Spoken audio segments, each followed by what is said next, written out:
Live at Lunch. Live at Lunch with Ott and Hanny on 104.5 ESPN, Baton Rouge. What the hell's going on out here? Now, here's Jimmy Ott and Charles Hannegriff. Yeah, for some reason or another, you sound a little taller on radio. Is it live? Is it live? Is it live? Is it live? From the original Walk-Ons, Burbank at Nicholson, welcome to the Thursday edition of Live at Lunch, 104.5 ESPN Baton Rouge. Charles Hannegriff, Jimmy Ott, Max Gotro, Jordan Kinch's back in the studio. Colucci from Vegas today. You think he's going to be up on time today after Vegas pulling the big upset last night, the Golden Knights? Yeah, he is, but you got to understand, he's way more of a Canadians fan.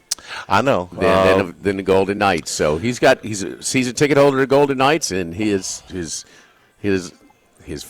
team that he got the Canadians. That's a big deal. Yeah, when in Rome, I mean, they haven't been to the conference finals in I don't know how long. So we'll see what he's got to say. Randy McKay was unable to be with us yesterday in his normal slot, but he'll be back with us today. He did give us that first period under yesterday, so that was nice. Thank you, Randy. We appreciate that. Thanks for sending 0-0, cha-ching. So he'll have another pick on tonight's Canadians Hurricanes matchup. So we'll have both the hockey guys on today. How about that? Huh? All right. The NBA conference finals, big development in Spurs and the Thunder. We'll talk about that for sure. And Coach O coming back to LSU. What took this so long? You're right. I mean, really. I mean, he leaned on him for advice. On perspective on what give me a feel of what the job's like. I mean, he talked about him in his introductory press conference, favorably. Yeah. I mean, it's just now again in the $1 million question. How much are these recruiting specialists? How valuable are they? Yeah. Or we know it's less now that it's all about how much you're paying me, but it's got to still be a factor. It's just a matter of how less. So I mean, but no, this guy can have his pick of any NFL defensive line job, any recruiting specialist job. So, and he's built more for the college game. So he's a very, very valuable assistant. So got a lot of thoughts about that later on in today's show. I do. Yeah. Okay. But we start with the end of the LSU baseball season, which we have been anticipating now for a couple of weeks, that a long run in Hoover was not very likely, but that they were going to put their resources towards getting at least one and going from there. Auburn beat LSU last night 3-1. The game, okay, you get the ace or one of the co-aces for Auburn, if you will. Jake Marciano threw 86 pitches and pretty much handcuffed LSU. But Kason Evans pitched really well for the first 4 innings that he pitched last night. Only allowed the home run to Chase Fralick, who's one of the top players in the league, and got up to 87 pitches. So there were a few innings there. 2 through 4, 1 through 4, where you're like, this is maybe what could have been for LSU this season if Evans would have been healthy the whole way and would have pitched the way that we saw him pitch at times, but not consistently as a starter. Zach Cowan wraps up his LSU career with 3 good innings, but the offense just couldn't get there against Jackson Sanders, and that's the end of the game. LSU finishes the season at 30-28 in overall, 9-21 in conference play, 10-22 if you count the 2 games in the tournament. A colossal disappointment by any measuring stick. What did we say at the beginning of the season? The very first thing that I said, and this is not the only reason, there's a lot of reasons. I think one of the things everybody was like, what happened? What one thing went wrong? And you want to go say, well, one thing went wrong. One guy got hurt, or one guy played bad, or one coach made a misevaluation, or one bad luck, or whatever. It wasn't one thing. It was a lot of things. The first thing I'll talk about, we said this on the first day of the season. LSU in 2025 had no injuries. I mean, and I'm not exaggerating. None of their regulars missed any significant time. I mean, they missed maybe 1 or 2 games. None of their starting pitching missed any time. And when you think about this team, yeah, it was a colossal disappointment. But if you'd had Evans the whole time, if you would have had Moore the whole time, if you'd have had Stanfield and Brown the whole time, you would have been better. Would you have been good? No. I mean, good like last year? No. But would you have been better? Yeah. You lost some really key guys. So that was part of the equation. Second thing was LSU caught a lot of breaks last year, and Johnson had an interesting comment after the game last night. He says, I wonder if I'm paying for some of my sins of the past. You know, last year Arkansas had an All-American shortstop throw to the wrong base.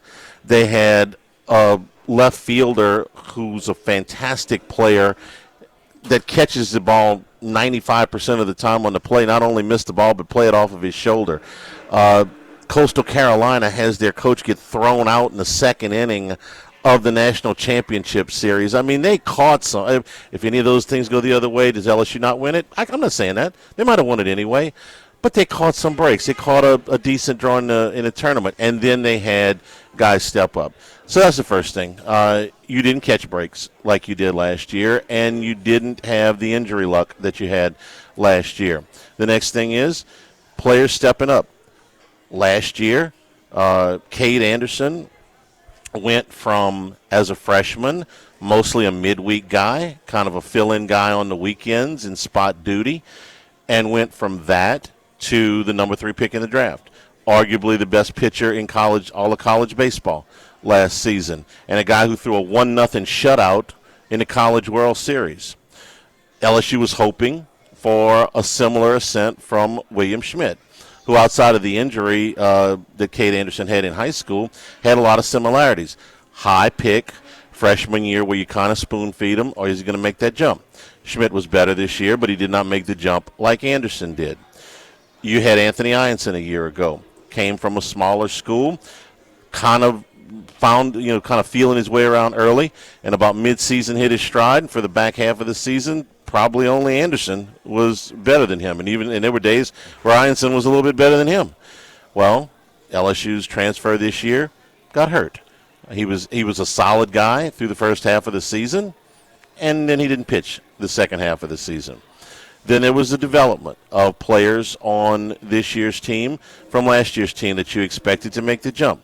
Guys like Cooper Williams, who had a 1.8 ERA last year and an ERA over 8 this year.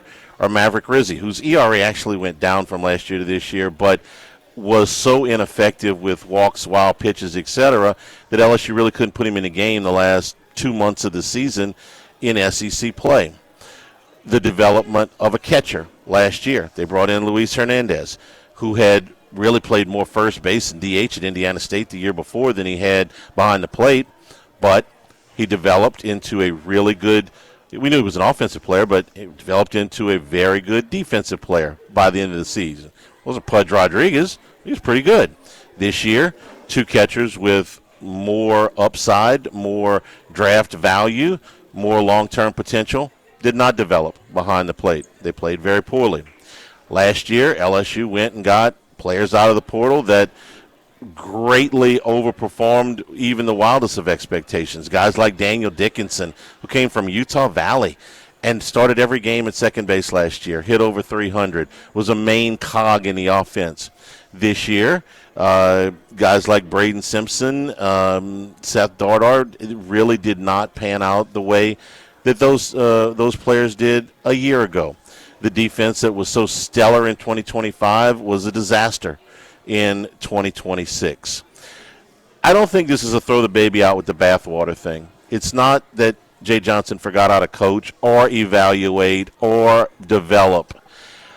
The sport is a little bit unforgiving, and sometimes you have years like this. It doesn't mean that you don't go in and look at everything that you did and say, hey, what would we have done differently if, and not outcome based, but research based.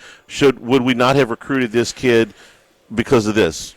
Would we have done this differently? I know Jay's already talked about retaining some of the players on his current team from last year would have been a better idea than maybe going into the portal in a couple of cases. Mikey Ryan being the most prime example of that, who's had a whale of a year at NC State. Those are all things that you got to go look at. There's obviously going to be a huge amount of player turnover, but again, is the base, the coaching staff, the philosophy, the attitude, the resources, are all those things in place for a quick turnaround? They are. And I'll give you a couple of examples, okay? Last year, LSU won the national championship. This year they won't make the tournament. Last year, Vanderbilt was the number 1 seed in the NCAA tournament. They won't make they won't even make the tournament this year. Last year, Clemson, we were talking about them earlier this week on the podcast, Jimmy. Last year they were a regional host site. They will not make the tournament this year.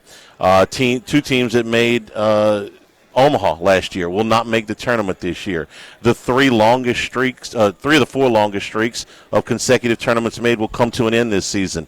Vanderbilt, LSU, and Dallas Baptist. Florida is going to make it. They'll assume the role of the longest streak of making a tournament in college baseball. Last year at this time, Texas A&M. Not unlike what happened to LSU this year. Preseason number 1, didn't make the tournament. This year, they're back in line to be a top 8 national seed. So, short term, this stunk. It was a little bit of everything. If you're looking to flip one magic switch and fix it all, that ain't going to happen.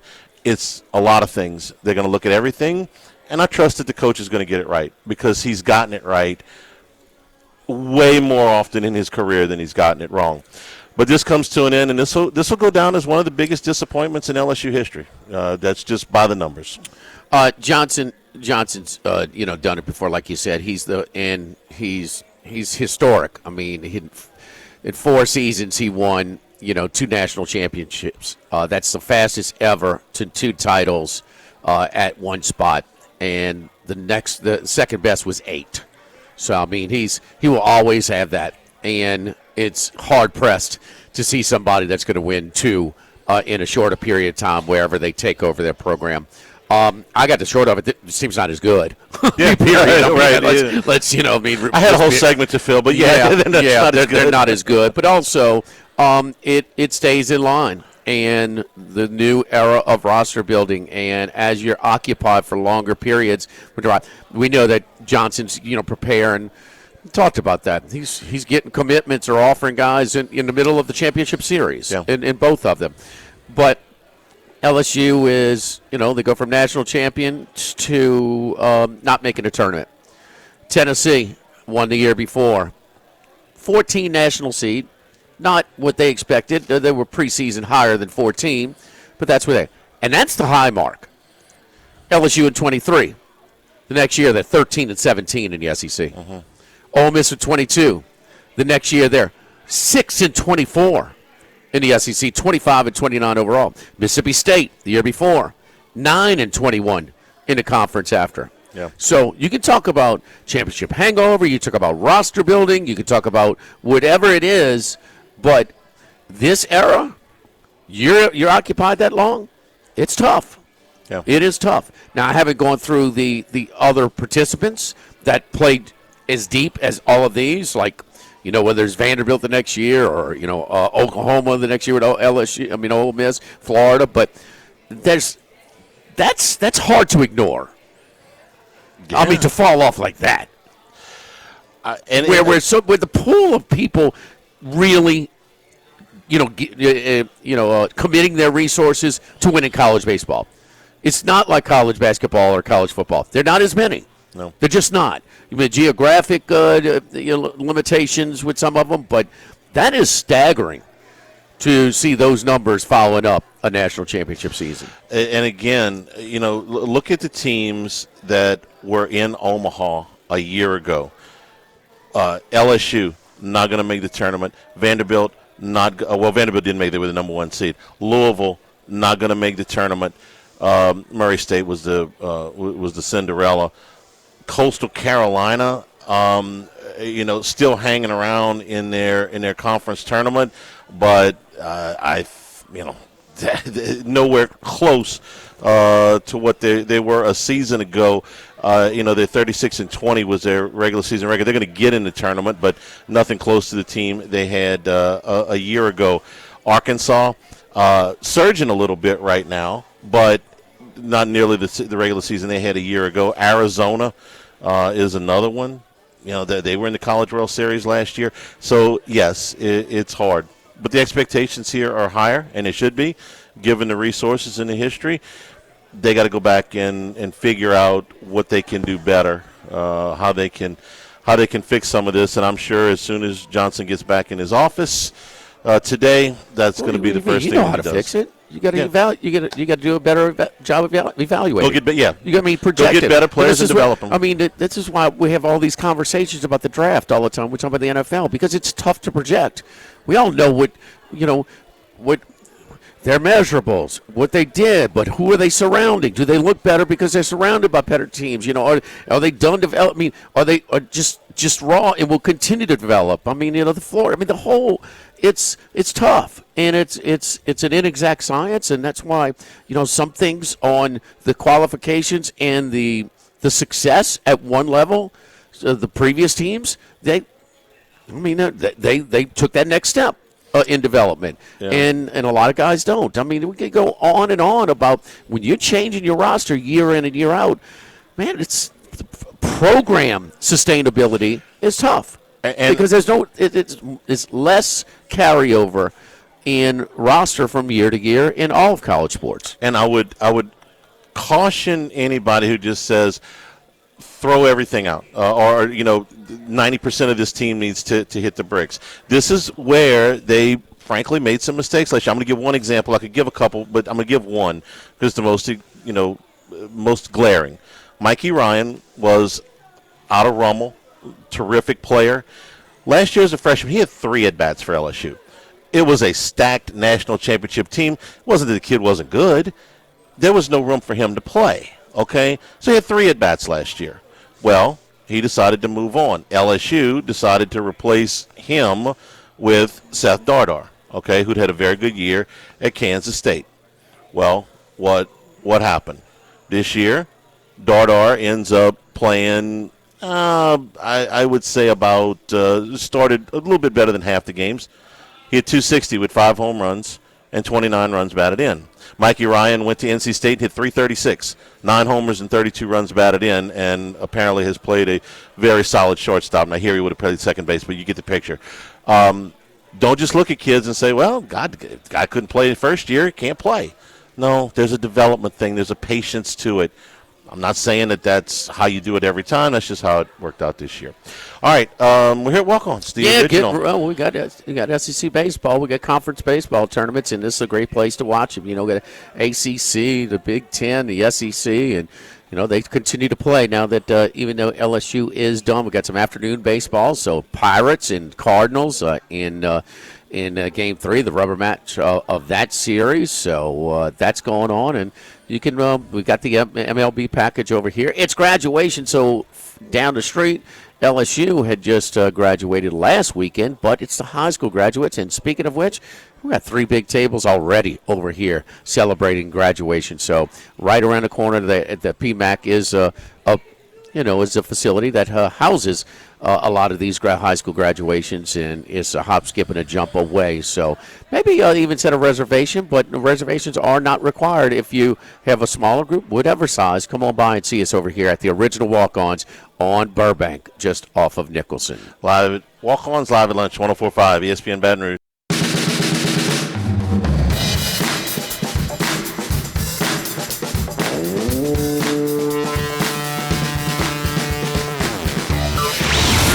Lunch with Ott and Hanny from the original Walk-Ons on Burbank on 104.5 ESPN Baton Rouge.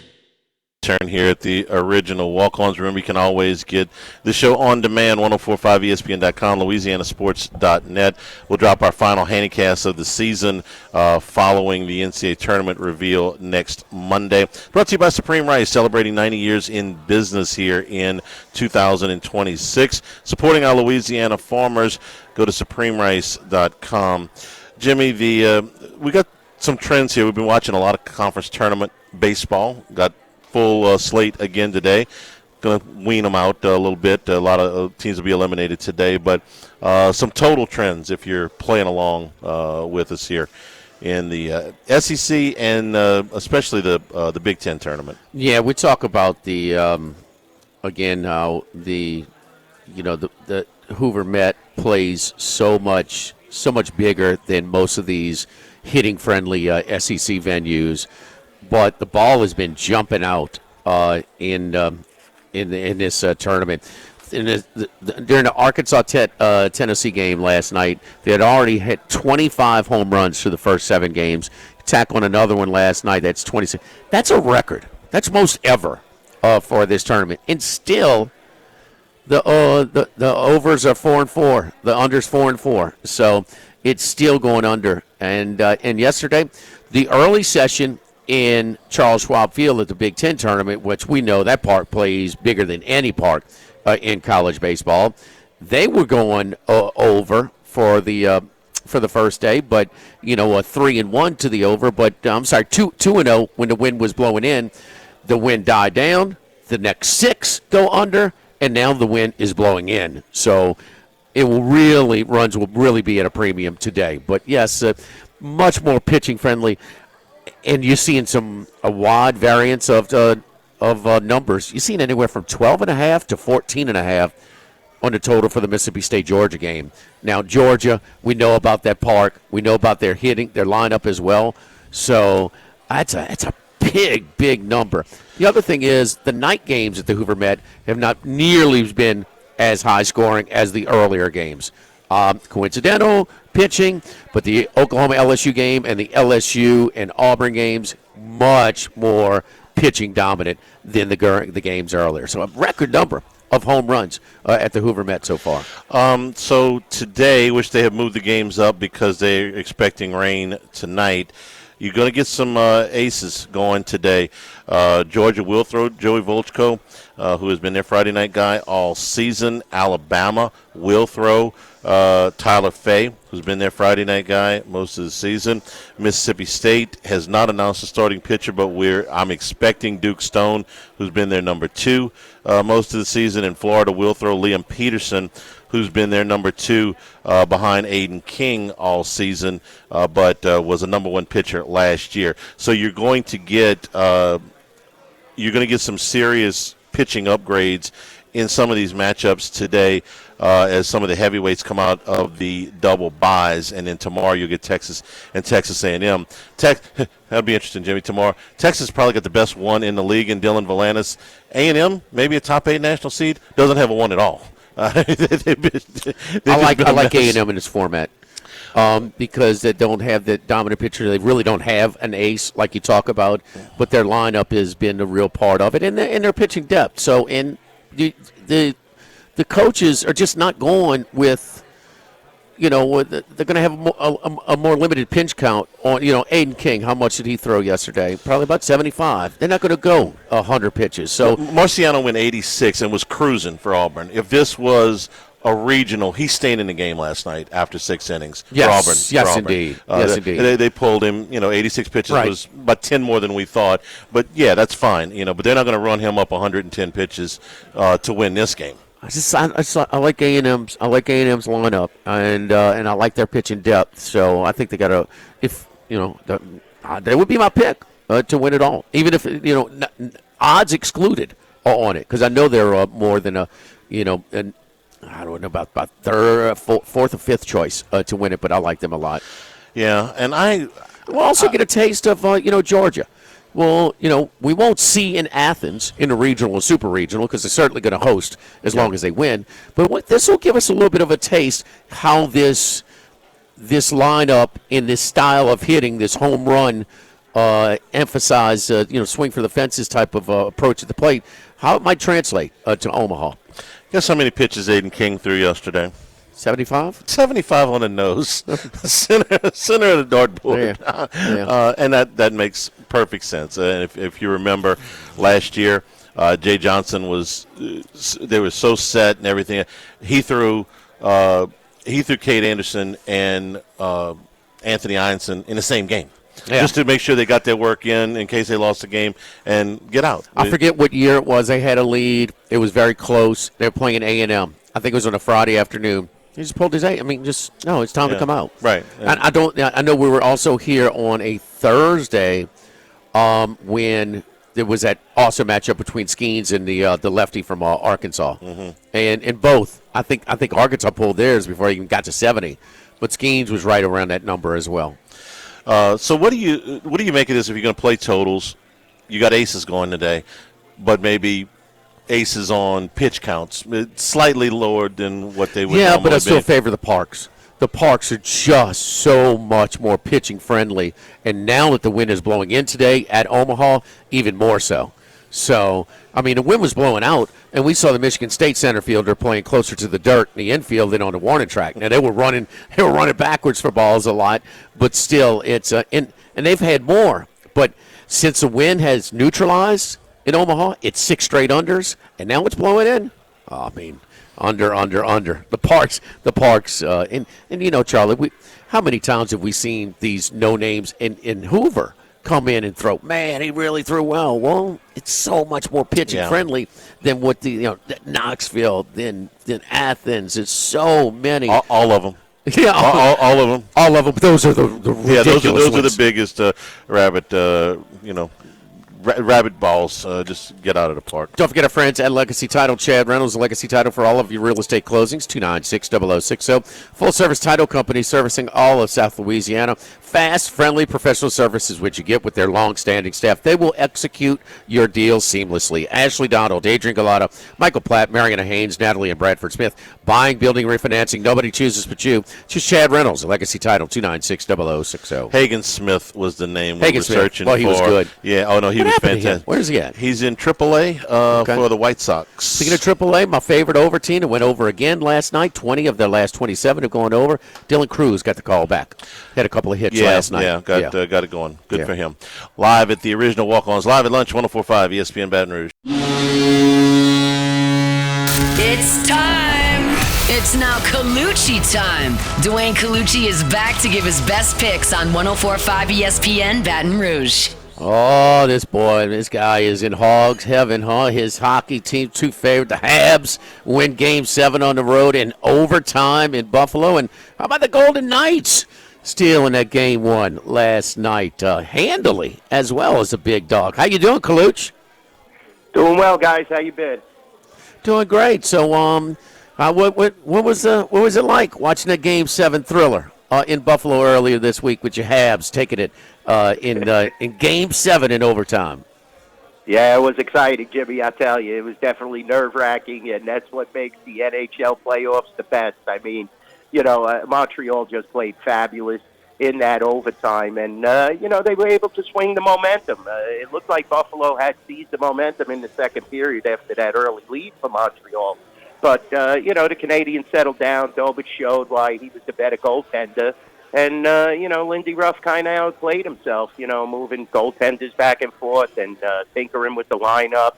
They went into that Game 7, in my opinion, looking to be an underdog, but they were a favorite, which was shocking to me. I mean, there was rumors that Buffalo was, treating it like a road game. And when you don't have confidence at home, you just better pack it up. And, I think they showed that, and they definitely need to have a swing there to where you feel positive when you're playing in Buffalo. I mean, the Bills never feel like they don't want the home field advantage, regardless of if you lost a prior game there in a series or what have you. But that was kind of perplexing, and credit to Martin St. Louis and Alex Newhook, the only guy on the Canadian roster other than St. Louis, a coach with a Stanley Cup ring, and, he got the job done, and it was great defensive play by Ivan Demidov, and, the Canadians moved on. Tremendous action we're going to have on these, two conference finals, especially here in Las Vegas with the Golden Knights, and they looked very good last night. I mean, Carter Hart, I can't say enough about this guy. Just a tremendous acquisition, and that's why, you're seeing Ken Hughes from Montreal and McCrimmon and those guys from, Vegas just flexing their front offices and showing why the two best front offices in hockey, one on the western side and one on the eastern side, are now still involved in the Final Four of hockey. And acquisitions like Tomas Hertl and, like I said, Hart just have put the Golden Knights in a position to where they could possibly beat a banged-up Colorado Avalanche team But there's plenty of series to be left, guys. And, a lot of pressure now on Colorado to win this next game, especially with Mitch Marner and Dorofeyev continues to score goals. So, even though Mark Stone isn't there, Vegas is looking good. All right, tonight's game. Game 1 in Charlotte, Carolina, a little north of $2 favorite over the Canadians. Canadians catching back plus 170. I know it's with your heart, but can you put your heart aside and give us a pick on this thing? Decide. We know who you're pulling for, but what's the chances of the Canadians have tonight in Game 1? Well, I'll tell you, I'm not going to lay 205 with a team that's 0-3 against the Canadians, and they're on a huge, long inactivity period. So this is a game where you kind of sit back and watch just because is Montreal going to have tired legs or are Carolina going to have stale legs? And, Carolina has been at this point for several years in the past, 7-year samples you take. Carolina is always a force. They're always a playoff team, but they never seem to get over the hump. Now, this is a lot of coaching pressure on Brindamore for Carolina to get them ready with this long inactivity period. And I think, unlike the NBA where you do get tired legs, you saw some of that in the OKC game, last night with playing a double overtime game prior, you're going to be a little tired. These guys running up and down the court without ice skates, it's a little more exerting on the legs. Whereas I think in this Montreal series, the Canadians were playing at a high level, and if you keep that momentum going, you could definitely succeed and push into the next round. But it's going to be very difficult. Carolina has all the pressure tonight of having to win that first game at home. You don't want to lose home ice advantage immediately. I'm expecting big things out of guys like, Aho, Blake, the usual suspects, and Nikishin is definitely going to be tough. And, Stankoven, Stahl, Svechnikov, they got a ton of superstars there. It's just, can Brindamore rally these guys around Frederik Andersen, who's an older goaltender, as opposed to, Montreal having this tremendous youth. I mean, the youngest team in the NHL, anchored by Jakub Dobish, who's between the pipes. You have a great captain in Nick Suzuki, and Demidov is starting to really play well now and find himself. So this is going to be tough. You haven't seen Montreal's number one line fire on all cylinders yet. And if that ever happens, this could be a shorter series than people think. I mean, Montreal dominated them in the regular season, and this is the team that I wanted to face. I didn't want to face Buffalo and Tampa, knowing that we had to go past those two in the first two rounds. I mean, if you look at the sample from the regular season, Carolina wasn't in many of these games against Montreal. They better figure it out quickly. Okay, so pass on that one. What about tomorrow night's game? Bounce back for Colorado? That's closed just under $2. So Vegas here, maybe an exhale spot? Your thoughts? In that game, I want to get the status of Cale Makar. Very important. I mean, you could see how they're totally a different team without this.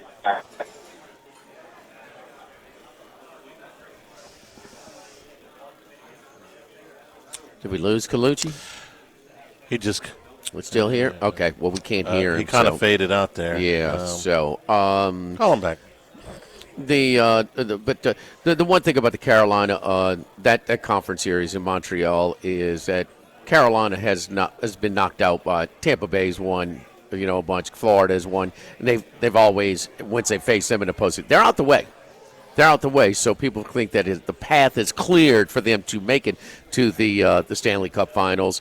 We'll have to see about Montreal. You see the shots in Game 7 of the arena in Montreal? I did not. You didn't see? It was not an empty seat. One key thing. That's not where the game was being played. Oh. And there was a watch party with no empty seats going crazy in Montreal. Pretty serious about their hockey up there. Yeah, so pretty organized impromptu fireworks display as well in downtown Montreal. They're very serious about their hockey up there. We can now hear you, Kaluch. So again, we're talking about that. I was just blown away watching the watch party in Montreal. If you didn't know, you'd have thought that that's where the game was being played, and they didn't have an empty seat. They were going crazy with Game 7 and the watch party. If they win the Stanley Cup, if you live in Montreal, stay inside your house. That's a piece of advice, I'm telling you. The city will go, ape crap, and they're just going to wreck the city. I have that feeling, similar to if my Knicks ever to the finals and win. Speaking of which, I mean, Forget how about it. lucky, Forget about how it. lucky with the Oh, come Knicks. on, huh? lucky. I Yeah, mean, it's all skill. Cleveland It's all just laying skill down. When Tyrese Halliburton and Reggie Miller do it, it's all skill. But when the Knicks do it, it's luck. It's luck. For the first time in 50 years. Oh, how lucky was that? Jimmy, they haven't done anything like that in 50 years. What are you talking about, luck? You know what's luck? Buffalo scoring that goal off the stanchion that pushed the series 7 games in Montreal. That's luck. Jalen Brunson playing like the reincarnate of Michael Jordan is not luck. Well, they interviewed the Cavs coach, Atkinson, after the game, and he could have talked about, trying to milk clock a little too early, trying to keep Harden on Brunson too much. But he said, no, we were unlucky. So I'm just going with the coach said. He said it was luck. Just went on your side. He's the coach who turned down 5 jobs, finally gets the job he wants, and now he's trying to make up excuses. Let me tell you something. There was no excuse. They had a huge lead, guys. They choked it out. It was a choke job. And, you're not going to see that happen again. Don't get me wrong. But, I mean, if you count how many times during the course of a game, and this is Mike Brown speaking, the head coach of the winning team, that James Harden dribbles the ball, he's definitely going to start to get tired. And you have to rotate your team. You have to use different assets. Don't tell me they were sitting on the ball at the 7-minute mark. This is a team that got outscored 44-11. Think about that. I mean, all that's your just bad teams, basketball. all your teams are rolling. I mean, I guess we should go to the window and make some Cowboys bets to reach. Oh, no, you've gone too far. Conference You've gone too far now. No, Charlie will tell you. That's a different realm. That's a different, totally different animal. The Knicks are your lifelong team, so now they are in the conference finals. How is it, though, to pull for a team that, you win, you got no shot in the finals? Yeah, I wouldn't say that. I mean, these two teams are killing each other. I mean, did you watch last night's game? Guys are going down left and right. The health of some of these younger players is definitely in question. Oh, we're joking around, but no, you are hitting on it. Charlie and I were talking pre-show today about. I mean, now you talk about Harper with a hamstring. Now we're hearing De'Aaron Fox is not just a nagging ankle, but it's a high ankle sprain. Those things linger. Wemby can't do it by himself, and those would be because Castle can't handle the ball. He turns it over at such a high rate. He has 20 turnovers in the 2 games. Yes, that's massive. I mean, 5 turnovers a game is a lot. I mean, 20 in 2 games. So, no, this thing, you're right. You're right. Where has the action been? The zigzag was in effect. Did everybody plow in on Oklahoma City? The lines sure looked like it moved that way. I saw 8, as much as 8, where it closed last night. Yeah, last night it started to get late. There was a lot of late money there, guys, definitely on OKC, and they started to sense, the urgency that team has. You never want to go down 0-2 and go on the road, especially against a high-caliber team with a monster like Wembanyama, like San Antonio. And, Castle's been playing very well, but he is a turnover machine. I think it'll be definitely difficult if some of these guys don't stay healthy to beat either representative from the Eastern Conference. I mean, you're going to see a huge disparity in the series line, don't get me wrong.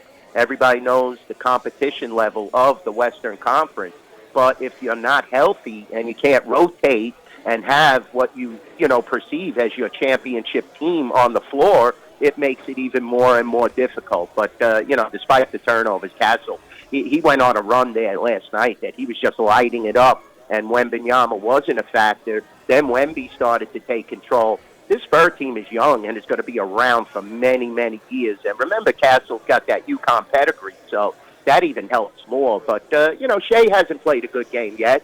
If you look at it, what did he say? He shot horribly in the first game, and last night he was like 50%. So, the Thunder haven't really played their best basketball yet. Caruso's been playing fabulous. They got to figure out how to neutralize Wembanyama. Hartenstein definitely isn't the answer. They have a couple other big guys that have been rotating, but nobody could stop this kid. They're going to have to outscore, it seems like, the opponent here, and, that could be difficult if Wemby puts up Wilt Chamberlain-like numbers like he did in the first game. Where's the action for tonight's game, too, with the Knicks and Cavaliers? Seeing at 5.5, 215.5 right now. Yeah, definitely. That's what it is. And, at Caesar Sports here as well. It's a tough series, I'll be honest with you. I think that Cleveland could definitely bounce back. There's a lot of pressure on them, but the Knicks are strong at home, and we're 5.5, 215, 5.5 minus 105 on the Knicks. So, if the big is on the Cavaliers, it could go down to 5. You may see a lot of Cav action here. Knicks were very stale for 3.5 quarters, so they better rectify that. I was looking at one point, I was wondering if they could even get to half of what they had in that closeout game. I think they had 144 in the closeout game against the Sixers. They were sitting on 71 guys with like 6 minutes to go, and I was like, wow, this is a terrible performance, especially in front of a packed Garden. But then all of a sudden, it just Brunson is amazing, and Bridges is starting to really play well now. And you're getting a lot of other guys chipping in, whether it's Josh Hart, even Shamet off the bench. Unbelievable. Is it too early, though? But I'm asking where you seeing action, because I'm seeing some indicators that they're still coming back. The betting public is betting on the Knicks again tonight. Yeah, but we have 5.5, 105, so we're seeing split action here at Caesar Sports and the resort at Summerlin. Yeah. I see, other places have even 5 and 115, so, they're not tremendous Nick action yet. But I think if it goes down to that 5, you're going to see a lot of Nick takers. I think the game could get to 6, but right now we're seeing Cav money. With about 30 seconds to go, though, who's your favorite courtside fan? Is it Chalamet? Is it Tracy Morgan? Is it Stiller? No. My friend is always there. Guys. My friend Warren Haynes is always there. He's close friends with James Dolan, and he's a superior guitarist. Derek Trucks, and Susan Tedeschi were at a couple of games this year. So, Warren Haynes. But then you go after that. I like the former players. I love Spree being there. I love Marbury being there. I love Ewing being there. Every single former player definitely stands out. And, those are definitely the guys that I root for. And I love Edie Falco from The Sopranos. I love what she does. All right. Yeah, there we go. Now, I love Carmella. Carmella was great. There you go. Now we're talking. Yeah.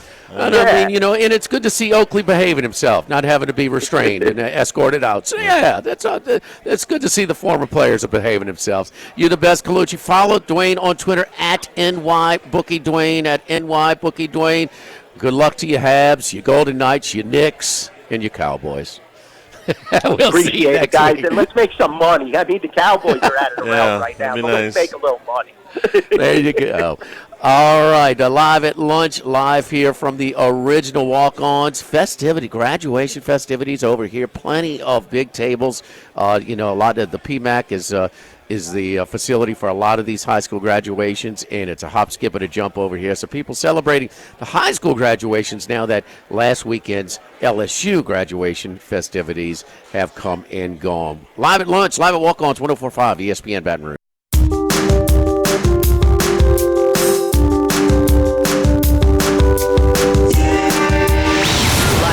With Ott and Hanny from the original Walk-Ons on Burbank on 104.5 ESPN, Baton Rouge.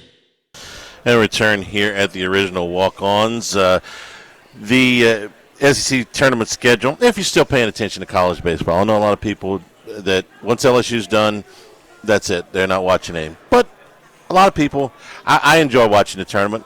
A lot more interested when LSU's in it, but I still like watching all the tournaments. They go. It's a great tournament, man. It really is, and I'm going to be into it next week for the NCAAs. I wish LSU was in it, but love watching the college baseball tournaments.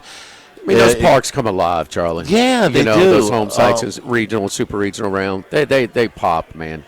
So the weather has forced them to move games up today. They will start here in less than 10 minutes. Mississippi State and Georgia.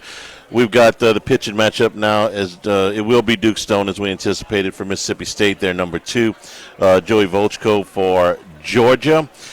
Georgia's locked into a top 8 national seed. Mississippi State, probably the 4.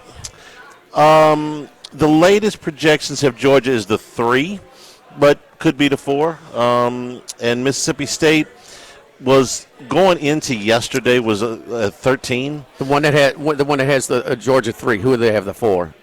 North Texas. Carolina. Oh, Texas. And they got North Carolina. So Georgia 5. Tech is 2. Georgia Tech's 2. Okay. Yeah.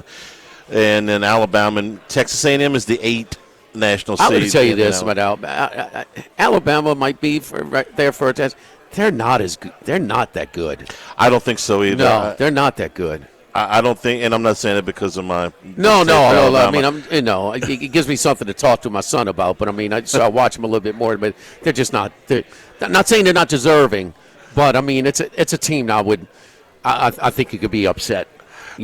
Prime picking to be upset in regional, super regional round. Their number one, Tyler Fay, is a good pitcher, but he is not Valanis. He's not. He's not Mississippi State Valinkas. I don't think he's as good as either of Auburn's top two guys. So they lack. Tyler Fay's good, but he's not the mystery. as good. State's the mystery. I mean, at one time I'm like, man, this might be the best team in the country, and then they like swept back to back at home. Yeah, no, that's been a while, but yeah. Well, okay, but yes. I mean, they've kind of been all over the place. No, they have, and I think the reason Alabama's on a streak, but they're on a streak against bad teams. They beat Vandy 3 straight. They beat South Carolina 3 straight. They beat a fading Ole Miss team 2 out of 3. They got blown out in the middle game and won the 2 close ones. That's right. That's right. Hour number 2, straight ahead here at the original Walk-Ons, 104.5 ESPN Baton Rouge.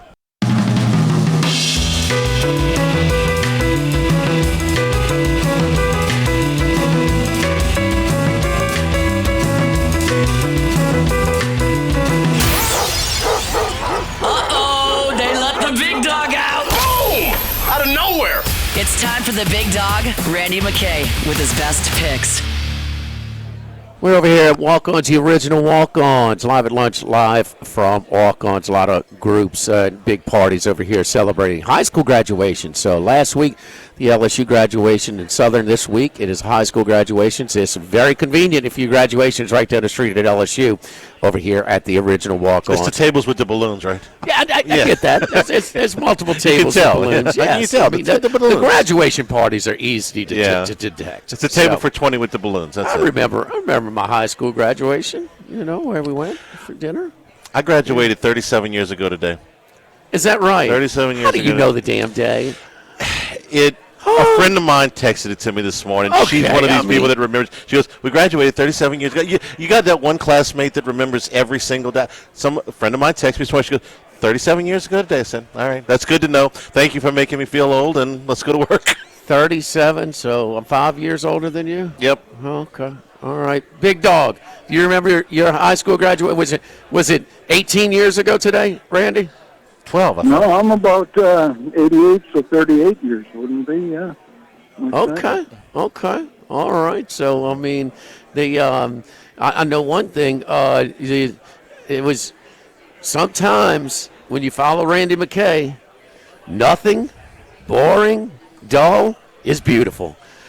And you gave us the under. You gave us the under 1.5 in the first period. It's 0-0 at the end of one. So thank you. Good job there. But also, give us your thought. Why did you think they were going to put on the brakes extremely like that? And also, Golden Knights never trailing. Almost a $2 favorite in the Avalanche, never with the lead. So as much as a 3-0 lead before it got it 3-2, and then an empty net make it 4-2. But looking back on your thoughts in this Golden Knight team, they're struggling with weak teams. They're being outshot. They're being outskated. It looked like they're not, but their experience and this midseason change at the coach. And now you got fined for $100,000, and he didn't want to. And they got docked a second-round draft pick as well. But, man, they just keep winning. It's unreal. Yeah, game ones are kind of a feel-out process, like I always say, too, so that kind of leads to this. Colorado had that big layoff, and then when, of course, I gave that out before the news that Cale Makar was going to be out as well. So there's actually some value with the Knights there as well. I should have tweeted that out a little bit, too, but I still felt the first period under was the best pick there because how Hart has been playing. Hart's outplaying the two goalies, the Wood brothers there for the Avalanche there, Wedge and Blackwood. He's outplaying both those, so definitely distinct advantage there in the net. And I figured they'd keep Colorado on the outside, which they did. Key on the McKinnon line. They were shut down in that game, so that was also another angle I looked at. So, yeah, going forward, that's just how the Knights play. They play playoff-style hockey. You know, if you want to refer back to teams of the past, I don't know if they're as physical as those old New Jersey Devils teams with Martin Brodeur, and that, of course, nobody has a goalie like him, but, they kind of look that way with their experience and, their size on defense, and then keeping things to the outside and then getting some timely scoring. The series price is pretty much a pick 'em right now. Is this a spot to get in on Colorado at a real inexpensive price, or the Golden Knights going to figure out a way to advance as well? We know injury situation with both teams also moving forward.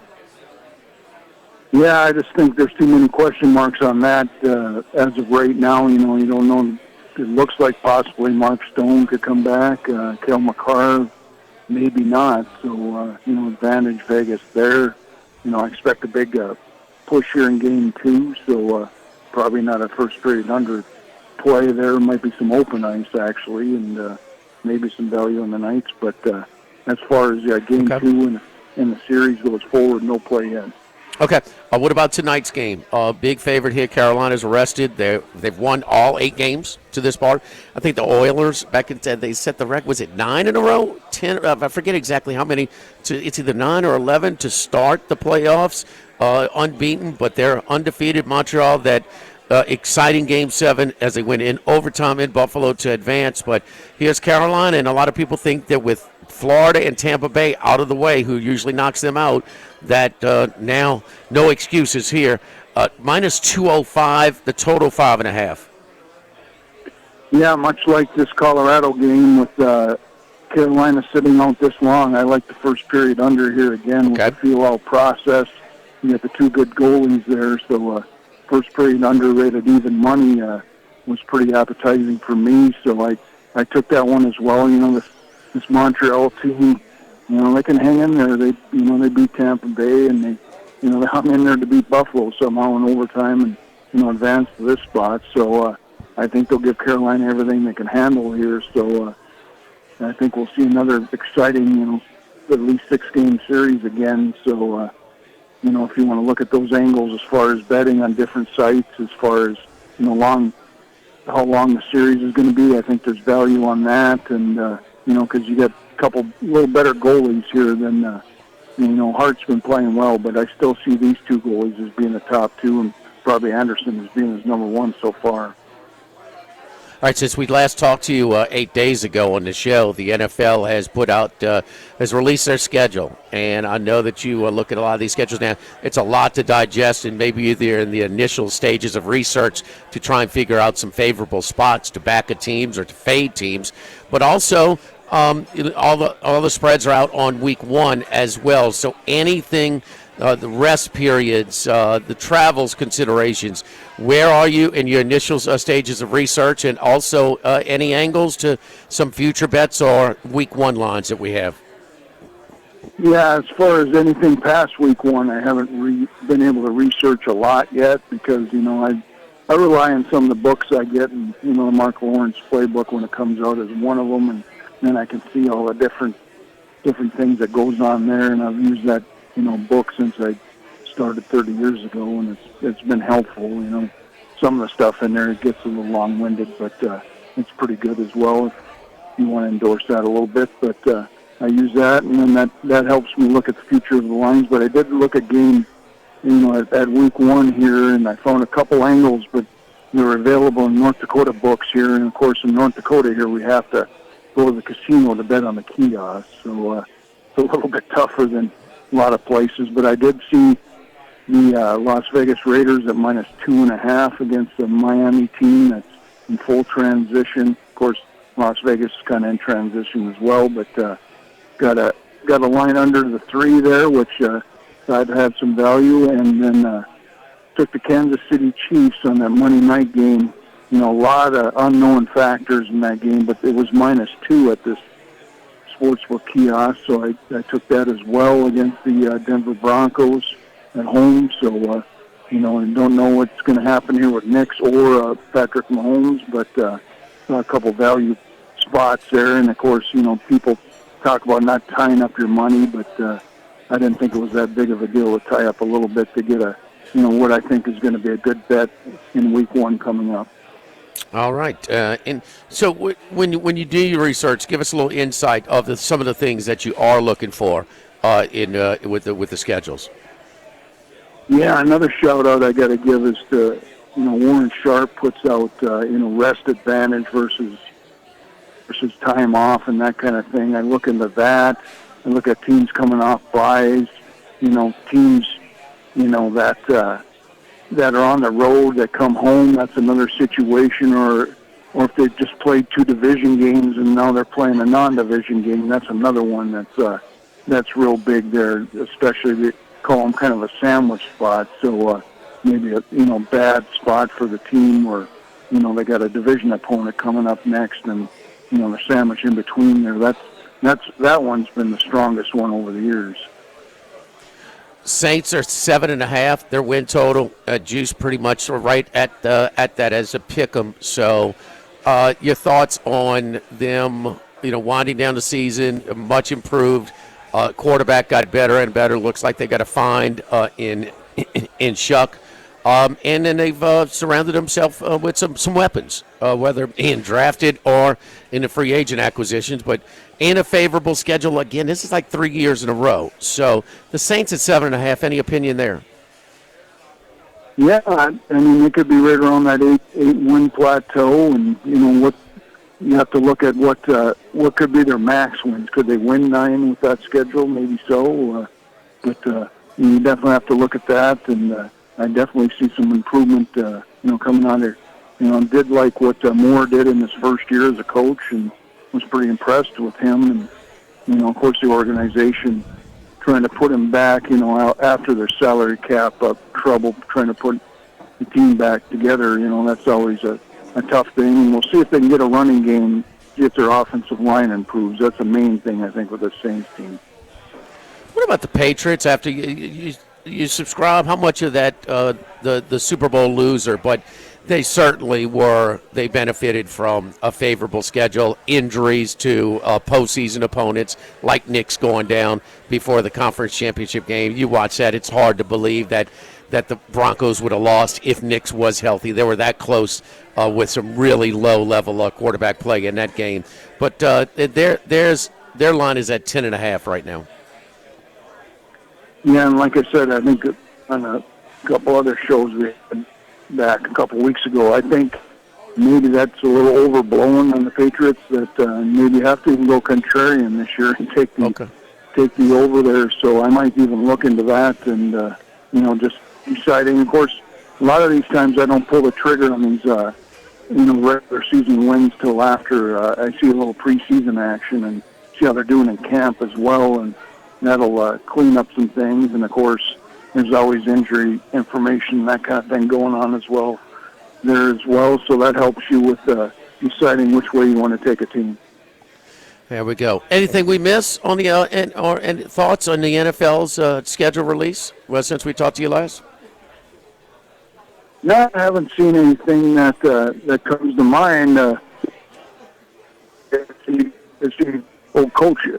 Coach O is back.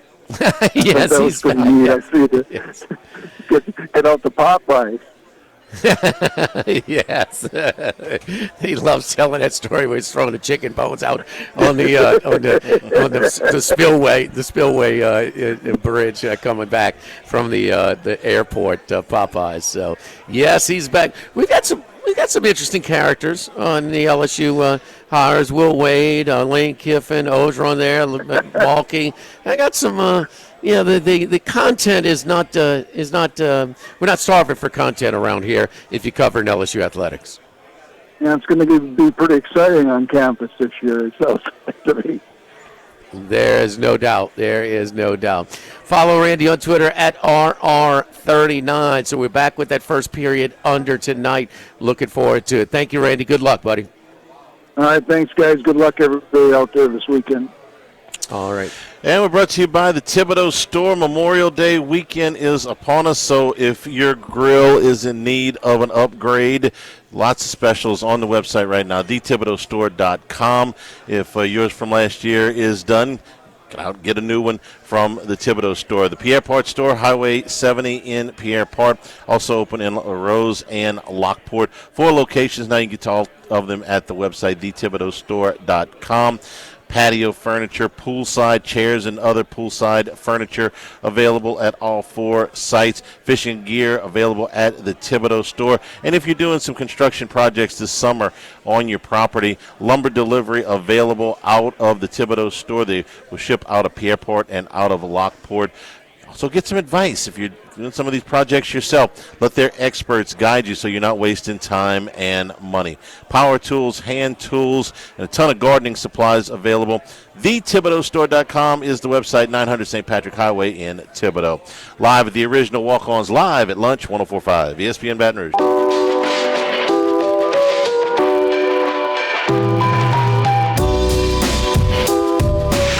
Live at lunch with Ott and Hanny from the original Walk-Ons on Burbank on 104.5 ESPN Baton Rouge.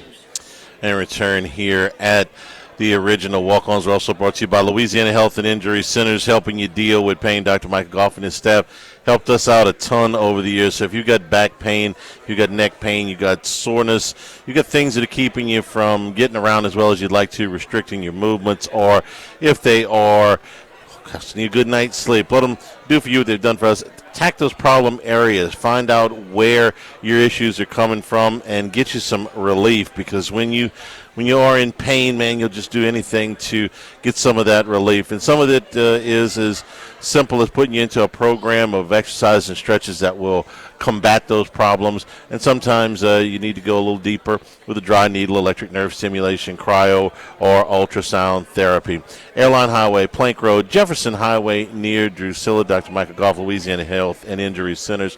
Georgia and Mississippi State are underway in the top of the second inning with no score at the SEC tournament, which is starting earlier today because of the possibility of bad weather later on tonight. So the news broke last night about Ed Orgeron returning to LSU. I'll be honest with you, this doesn't come as a galloping shock, other than potentially the timing of it. Thought that if Coach O was headed back, well, this move might have been made when Kiffin put his original staff together. But they finalized it last night. Orgeron is going to be a recruiting assistant and a defensive assistant for LSU. So the changes in the recruiting rules mean that Orgeron can go out on the road and recruit for LSU. So that'll help for sure.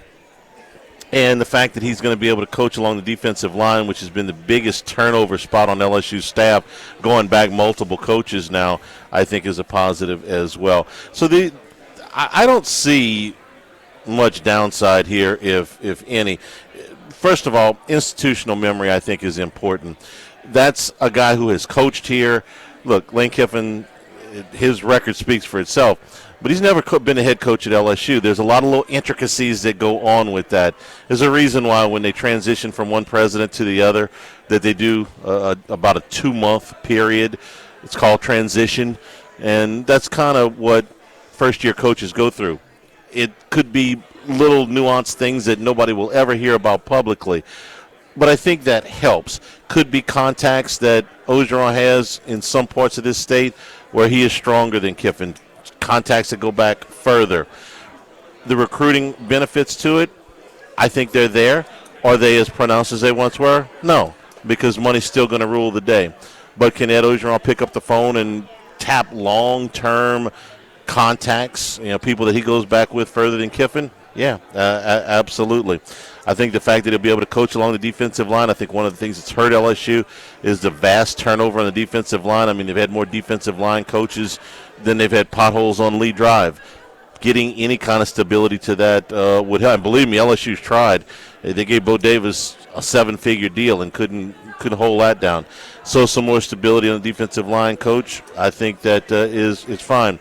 Something else that I have been reminded of again this week. In fact, been beat over the head with it. LSU's brand.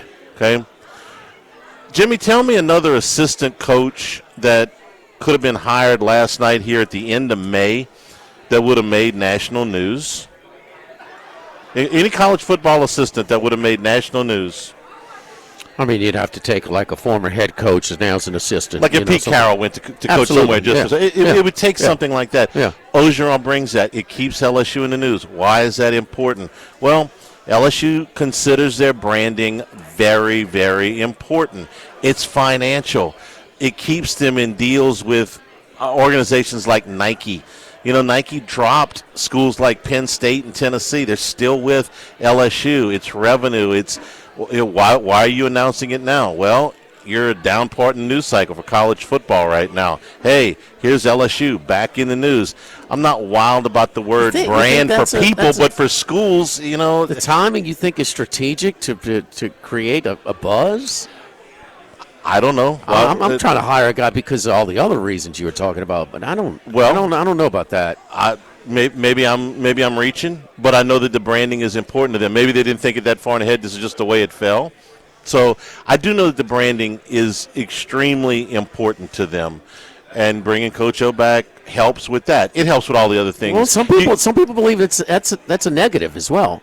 And I mean, there was some things involving Ogeron that speeded up his ousting. I can tell you that LSU 1 year removed from. Okay, you make a point, but I can tell you that LSU doesn't feel that way.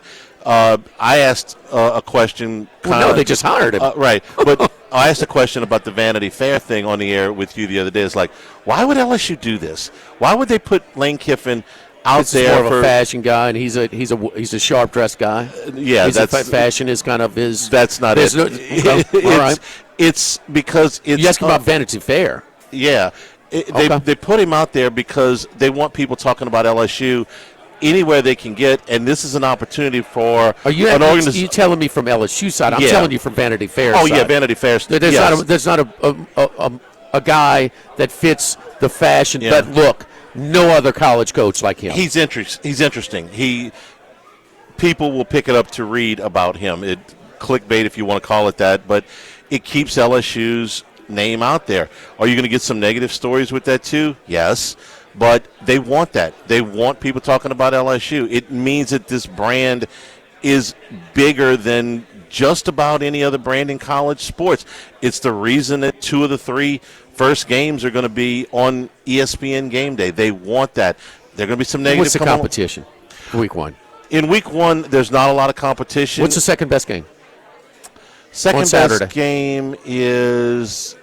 It's a drop off. Yeah, it is. It's Alabama playing somebody. Florida State. Yeah, that's in week 2, I think. No, it's the opening week. Is it opening week? Oh, then that's it. That's where they play. Okay. Florida State's record the last 2 years. LSU's record last year wasn't really good either, and neither was Clemson's. So, what's Florida State's preseason ranking? They might not be ranked. Might not be. Okay, LSU's right around 10. 10 to 12, yeah. Was Clemson's It's the best matchup. It's the best matchup. You can talk about branding all you want, and then the obvious, him going back to Ole Miss. Ole Miss was just in the semifinals last year. They're going to be where they have Chambliss back, so that's tough. And Kiffin going back to Oxford has Mad Dog Russo, who can't spell college football, talking about how excited he is for to see that. If LSU would have hired John Summerall, they wouldn't be on game day 2 of the first 3 weeks. They probably would have still gotten week 1, but I don't think they would have gotten week 2. Auburn Baylor is one. Alabama Florida State is week 2. Auburn Baylor. Okay, so you're probably going to get that one anyway. Yes, but yes, they want this. They want people talking about LSU. It's a big deal for them. I want to ask you a question about the contract because I thought this was interesting. He's on what's called a 1-year deal, but it runs through January of next year, so it's essentially an 8-month contract for $100,000. The money's inconsequential, but a 1-year deal, an 8-month deal, just like a trial or something, or they just don't want to get in any more long-term contracts that they don't have to. It just caught my attention. I'm not saying good, bad, or indifferent. I'm just an 8-month contract. Any thoughts? Here's what it is. There may be nothing there. It's just, hey, we're getting I think most position coaches in college football don't have quite or not quite as financially stable as he is. Yeah, the money part didn't throw me at all. It was the length. It's through January. Okay.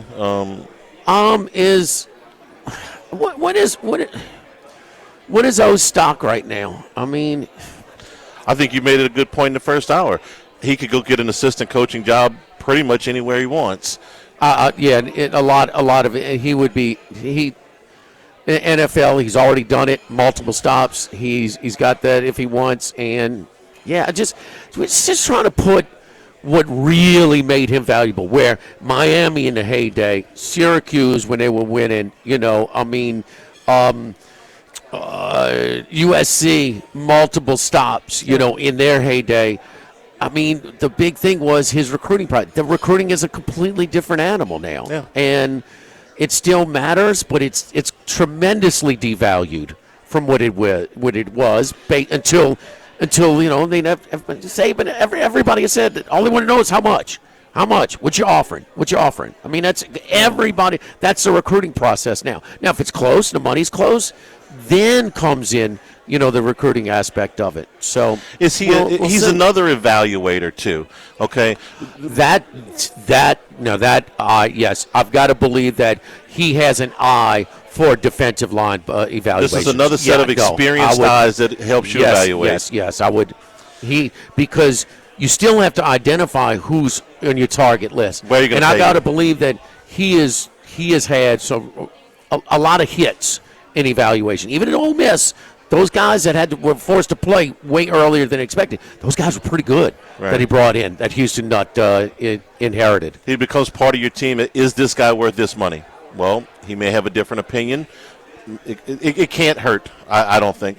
It can't hurt to have another set of experienced eyes in that room. So, hey, and the branding, yeah, I think it matters. I think they would have hired him anyway, but I think it matters to LSU that, yeah, guess what? This can get us out there. Most everybody likes Coach O, okay? He's not like Brian Kelly. Even if you consider him kind of a caricature, he's a likable figure. I mean, unless you're a rival in the SEC. You're out in California, hey, Coach O, go Tigers. Like Randy McKay. Huh? Like it's kind of Randy McKay is completely, unbiased out of here. I saw, he brought it up. Yes, and I saw y'all. That's a perfect example. Because here locally, where we know, what took this so long? I mean, this should have been, especially when you're letting go a guy with a lot of positive Louisiana ties and Frank Wilson. I mean, you would have to think that surprising the news element of it as far as there's a zero factor to me. It's like why did this take so long? Why didn't this happen earlier? And this is where you and I think from just football standpoint, and they're thinking from marketing. And I don't know if that had happened in this place. If you'd have asked me, if I'd have been the sports information director and they'd have said, hey, we want to do a Vanity Fair piece on Lane Kiffin, I would have said no. I said, no, this is opening up too many avenues to take pot shots at the coach. And Lord knows there's been enough already. I would have said, you know what, we're going to pass on that. LSU took it because they want themselves talked about in as many different avenues as possible, okay? And Coach O's going to attract a little attention. Like I said, they would have hired him anyway, but it doesn't hurt. Yeah, there's not a whole lot of crossover in Vanity Fair subscribers in Phil Steele. There's not. There's just not. But from what I know from the magazine, it's the fashion part of it is part of their deal. And my man, did you see how sharp he was dressed on the introductory press conference? He looks sharp. And what did anybody? I'm sorry. And what was what was the biggest takeaway from the thing? Not anything he said or how he was dressed or anything. It was one comment he made about Ole Miss. And recruiting. That was what ended up coming out of the thing. When you get into the racial stuff and things like that, that's always, that's a hot button. It's and as far as Ole Miss, they don't want to hear anything. Hey man, Ice Storm thinking about you. There's nothing this guy could do. If I was his advisor, do not mention Ole Miss anymore. Yeah, You can't win. You only provide more venom and not. And listen, they're venomous because you did a hell of a job. Right. What did so that's part of it. You might be right, but I don't want you to say part that. of it is, maybe their modern day best coach to ever coach them, to put them on the map and figure out this process and come up with a plan. And some of the guys that are here and they're building of player budget and stuff like that. But also, he's near the top as far as immature coaches in college football. So I mean, we're not going to try and tell you you're pretty good at the social media. Here's a connection to some of these high school prospects and things like that. But stay away from Ole Miss. It's a no-win situation, and what do you need more venom? You need to stoke the fire anymore. Yeah. He already calls it the last place I was at, but I'm with you on that. Georgia takes a 1-0 lead on a sacrifice fly in the second inning on Mississippi Don't forget State. our friends at Relief Windows and ReliefWindows.com. If your homeowners association requires wood windows like mine, well, you got to make one call to make it the first call. Okay, I was guilty. I used somebody else for the new construction of my home, and those wood windows rotted. 8 years, 10 years. They're not cheap, so do them right the first time and call Relief Windows. The RLS wood by Gelled Windows from Relief Windows, unlike your average wood, which is treated on just the surface value, is treated straight to the core, offering unparalleled protection against rot, water saturation, termites, the extreme weather conditions here in South Louisiana. These wood frame windows are built to last. They look good, they're functional, they last. Check, check, check. 288-8138 or go to their website at reliefwindows.com. Do it right the first time and get those wood windows that will last, look good, they're functional. We do windows, doors, siding, shutters, and shades at Relief Windows. Relief Windows and reliefwindows.com. Live at the original Walk-Ons, live at Lunch 104.5 ESPN Baton Rouge.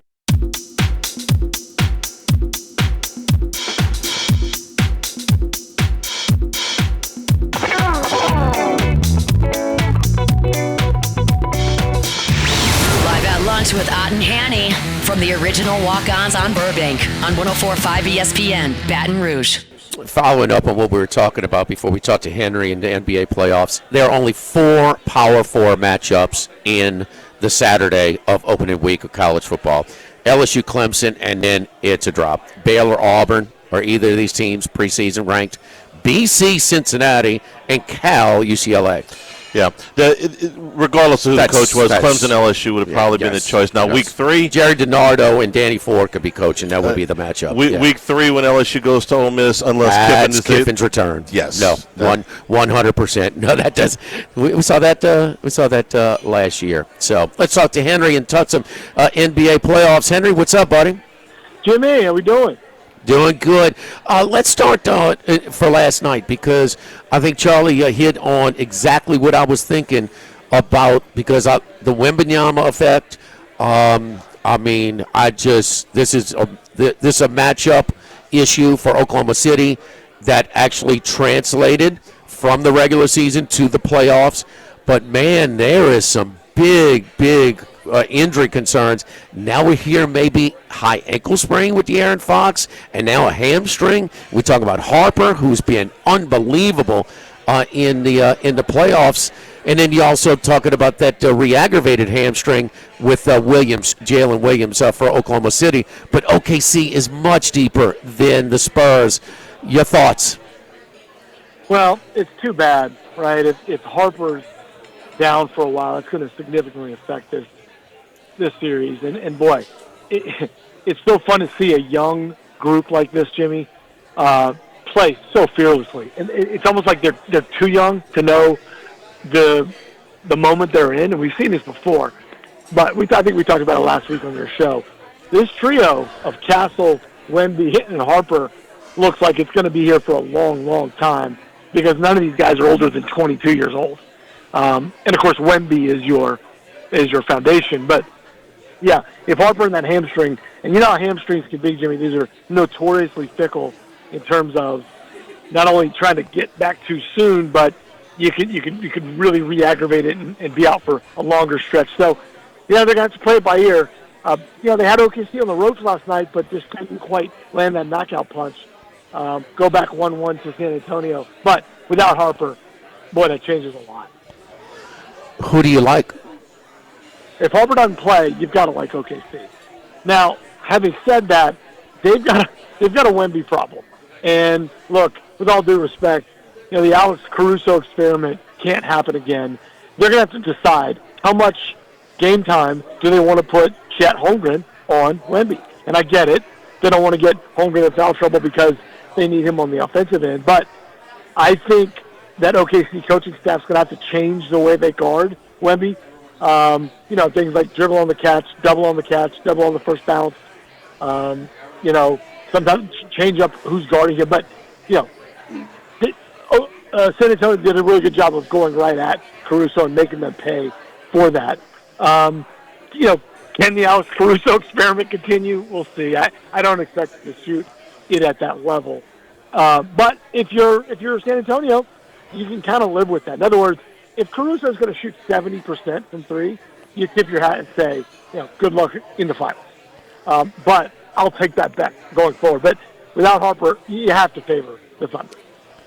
Hartenstein increased his minutes from 12 minutes to 27 last night. So we saw that, and we didn't see nearly as much. I don't recall very much at all of Caruso on Wemby last night. But, the thing was, Wembanyama's minutes, 37, it seemed like some different parts, though, he was out of the game. And, man, you could see Oklahoma City's aggression when he's in the game and out of the game as far as the difference in their aggression and attacking the rim, and for obvious reasons. So, yeah, watching this game and then watching the Knicks Cleveland, it is such a higher level of play.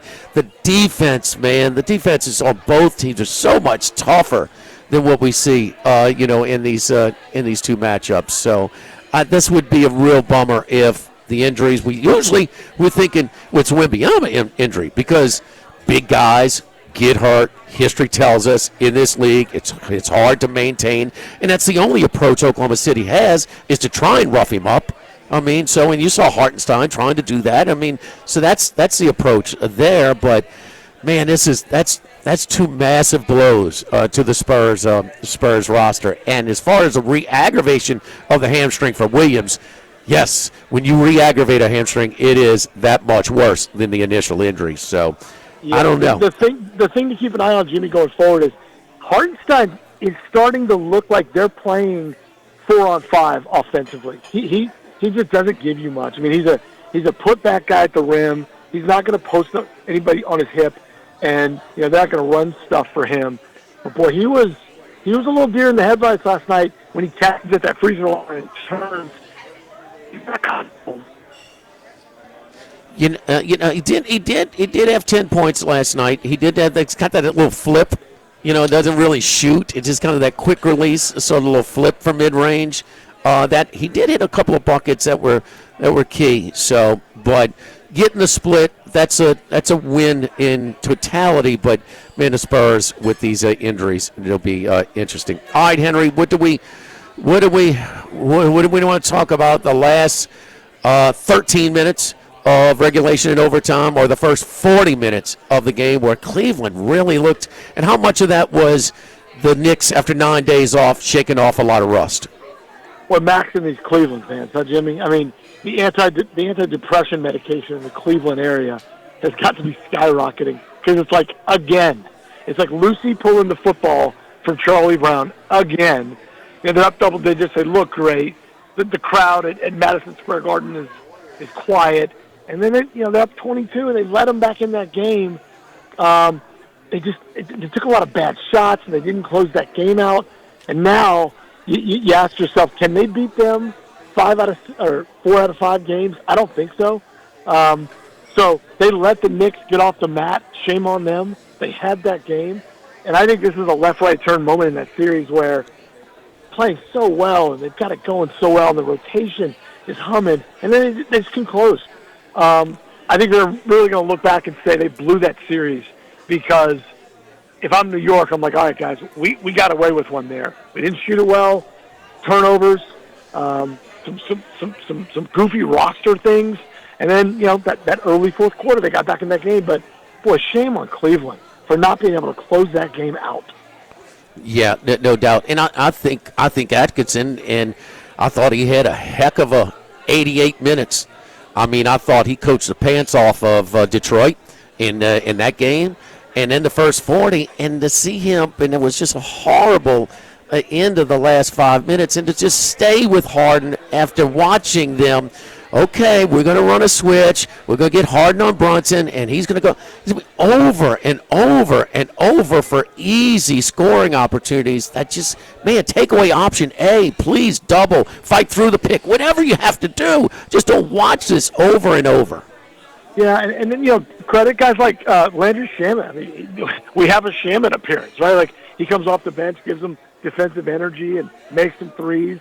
But, boy, I'm not a Knicks fan per se, Jimmy, but I'm a basketball fan. When that building is alive, it's fun to watch. I'll give it's easy. It's all buildings are alive when the team like this is a surprising run or an unusual run. They're not a traditional power, okay? But I'll give them credit when they're like 8-23 and the place is sold out on Christmas Day. Yeah. I mean, and that noon star. I mean, so I'll give them that credit. They show up, but with it's like watching the consolation bracket. I mean, compared to the West and those things out there. But yes, it was fun. It was almost like, okay, when Mobley hit the three, all right, things are calmed down now. It just never did. It was wild, but they were a little slow in warming up on Tuesday night. Star-studded crowd. I think Mike Brown got away with one. Yes. A lot of that double teaming they did, man, they left those Cleveland shooters wide open. So, of course, they're going to make those shots. I don't think you're going to see that again. I think they're going to play a more straight-up man. They're going to switch. But this trapping the ball stuff, it did not work. And, of course, guys like Strus and their other shooters are going to make those shots. So I think they got lucky that they got away with one there. All right, Knicks are 5.5 tonight. Is it Cleveland mentally damaged, or the Knicks back in form after shaking some of that rust off, or are we going to see a lot of what we saw in the first 40 minutes where a matchup, this thing has some favor. They have some things favorable in the Cleveland side as well. We expect a competitive game, or we're going to be just looking at this thing should have been 1-1 in a comfortable Knicks cover tonight. If I'm betting it, Jimmy, I don't think the Knicks can shoot it worse than they did in Game 1. And so I think it's going to be right on that number if you're comfortable with the Knicks money line. But if I had to play it, I'd lay the points because New York knows if they win this one, they're in the driver's seat. You go get 1 or 2 in Cleveland, come back and close them out at home. But they can't shoot worse than they did, especially from 3 in Game 1. So I expect New York to shoot it much better, and I expect Cleveland to have tougher shot choices. So I think New York covers tonight. One more thing, we were talking, if you had to redraft right now, would you take Harper ahead of Flagg? Well, that's a tough one. I think it's early to tell. I think it depends on what the team needs. But in terms of what he looks like, Jimmy, as a two-way guy, he looks to me like a young Paul George in terms of scoring it without a set run for him and then guarding his position where he's taking that guy off the floor. So, now having said that, Flagg's a pretty good defender himself. So, that's 6 to 1, half dozen of the other. We'll see how their careers go. And we have to see Flagg how he looks in the postseason as well. But in a setting which is a NBA postseason, the NBA playoffs, where it's so veteran laden, we see the veterans have an advantage. This guy looks very comfortable, very aggressive, and damn good. And he doesn't pout. I love his demeanor. He's a pro already, so he gets a passing grade. Forget those two guys. I'll take Haney in his Hawaiian shirt, number 1. Luau Haney. We feel good enough with he's free. 30 NBA GMs, it wouldn't be a consensus. It wouldn't be 30-0 either way right now. Right. Oh no, I think Henry said. I think it's a tough call, and I'm not ready to, because we don't know what Flagg is going to bring. And look, everything we see in Flagg, I thought he was stat chasing for that award at the end last year, but that's fine. He's going to be pretty good. I'm just saying, I'm blown away with Harper and how aggressive, effective, and professional he is in some tough playoff games. It's true because last June it was 30-0. It's not 30-0 anymore. Right.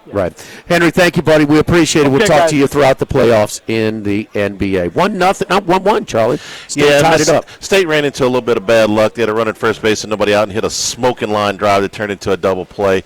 Hit it right back to the mound. And still got a run in? They got the run in before that, okay. But yeah, they had a chance for a real rally, because if that goes through, you're going to have first and third, and Ace Reese coming to the plate. But Georgia get a little bit fortuitous there. And we're 1-1 in the third. Live at the original Walk-Ons, live at lunch, 104.5 ESPN Baton Rouge.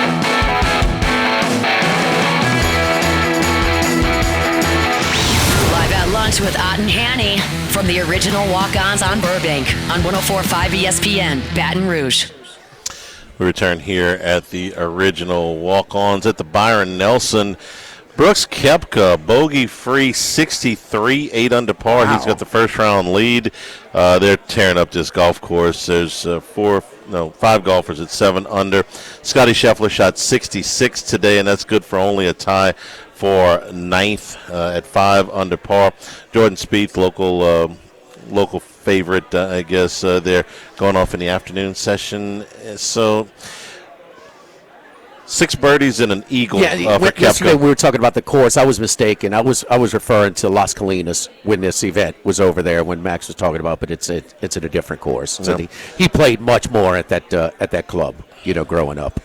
Georgia, base running mistake erases them in the third, and so that stays at 1-1 going to the 4th inning. Mississippi State and Georgia, the first of 2 games at the Southeastern Conference Tournament today, moved up because of the possibility of bad weather. Got one afternoon game in baseball that we're on. It's a 3:05 first pitch. If you listen to Otterlocks, it's no surprise. We have been riding the Washington Nationals over. They're the highest scoring team in Major League Baseball, the second worst ERA with their pitching staff, so it's a perfect combination for them. We talked about Dylan Cruz just coming back from AAA after his assignment. We're talking about him making a lot of contact over 100 miles per hour, and a lot of, the exit velocity, so he looked good running the bases as well. Washington, same thing. Washington Mets over 7.5 or 8. 7.5, you got Lalo Juice. 8 is like even money. That's a 3:05 first pitch. Mets at Nationals over. Here at the original Walk-Ons, come on by. It's a great place to watch any of the games going on this weekend. No regional baseball this year at LSU, but still a great place to come by and watch games. Get a cold beer, get a good meal, and a lot of our people here today celebrating some high school graduations. So if you got a little special event that you want to stop by here at Burbank and Nicholson, here the original Walk-Ons, the one that started it all. Tomorrow we're at Rufino's before the holiday weekend. For Max Gotro, for Jimmy Ott, Jordan Kinch is back in the studio. I'm Charles Henniger saying thank you and good afternoon. Stay tuned for Hunt Palmer on 104.5 ESPN Baton Rouge.